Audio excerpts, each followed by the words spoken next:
Divine talks channel కు స్వాగతం. కార్తీక పురాణం 23వ అధ్యాయం. శ్రీరంగ క్షేత్రమున పురంజయుడు ముక్తి పొందుట.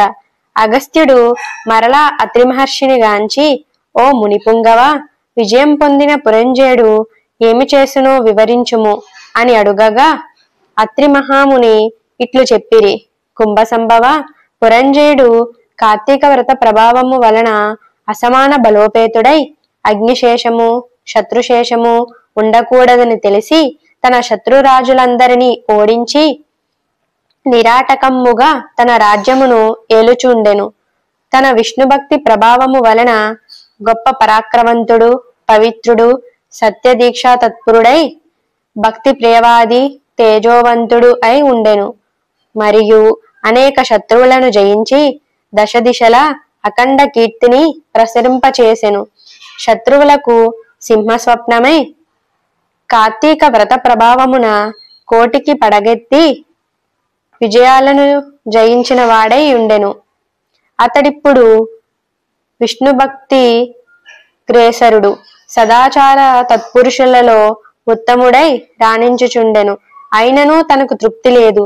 ఏ దేశమున, ఏ కాలమున, ఏ క్షేత్రమున ఏ విధముగా శ్రీహరిని పూజించవచ్చు అని ఆలోచిస్తూ ఉండగా, ఒకనాడు అశరీరవాణి, పురంజయ, కావేరీ తీరమున శ్రీరంగ క్షేత్రం ఉన్నది. దానిని రెండవ వైకుంఠం అని పిలిచెదరు.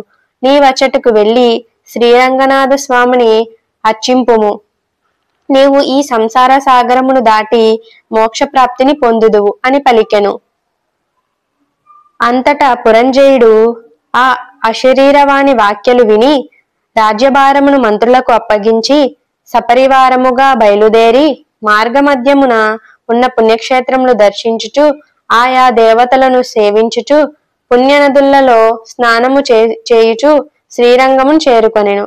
అక్కడ కావేరీ నది రెండు పాయలై ప్రవహించుచుండగా మధ్యనున్న శ్రీరంగనాథ ఆలయమున శేషశయ్యపై పవలిస్తున్న శ్రీరంగనాథుణ్ణి చూసి పరవశం పొంది చేతులు జోడించి, దామోదర, గోవింద, గోపాల, హరే కృష్ణ, వాసుదేవ, అనంత, అచ్యుత, ముకుంద, పురాణ పురుష, హృషికేశ, ద్రౌపదిమాన సంరక్షక, దీనజన భక్తపోష, ప్రహ్లాదవరద, గరుడధ్వజ, పాహిమాం పాహిమాం, రక్షమాం రక్షమాం, దాసోహం పరమాత్మ దాసోహం అని విష్ణు స్తోత్రమును పఠించి కార్తీక మాసమంతా శ్రీరంగనాథుని ఆలయంలోనే గడిపెను. తరువాత సపరివారముగా అయోధ్యకు బయలుదేరును.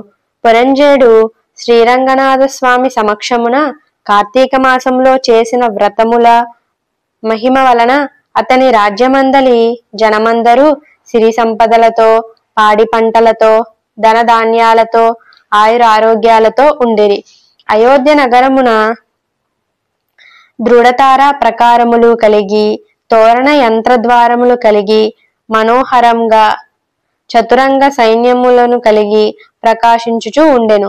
అయోధ్య నగరమందలి వీరులు యుద్ధ నేర్పులై, వేరి గర్భ నిర్బదుకులై, నిరంతరము విజయశీలురై అప్రమత్తులై ఉండిరి. ఆ నగరమందలి అంగనామనులు, హసంగ జగామీనులు, పద్మపత్రయతలోచనులు, నైవిప్ల శోణిత్వము, విశాల కటిత్వము, సూక్ష్మ మధ్యత్వము, సింహకూచ పినత్వము కలిగి రూపవతులై, శీలవతులై, గుణవంతులై, ఖ్యాతి కలిగి ఉండిరి. 23వ అధ్యాయం సంపూర్ణం.